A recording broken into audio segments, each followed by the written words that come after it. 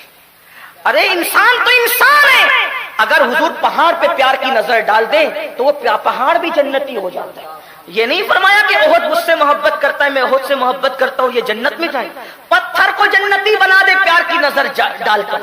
ستون حنانہ کو ایک درخت کے سوکھے تنے کو جنتی بنا دے ایک نظر. ان کی نظر کی بات ہے، لیکن یاد رکھنا جس پہ نظر پڑتی ہے، جس پہ نظر پڑتی ہے پھر وہ مجرم نہیں رہ جاتا. میرے پاس ہزاروں دلیلیں ہیں، ایک دلیل یہ بھی دے دوں. قطب الاقطاب سرکار قطب الدین بختیار کاکی کہتے ہیں اکثر غریب نواز آنکھ بند کر کے بیٹھے رہتے تھے، کبھی کبھی آنکھ کھولتے تھے اور آنکھ کھول کر جس کو دیکھ لیتے تھے اس کو ولی بنا دیتے تھے.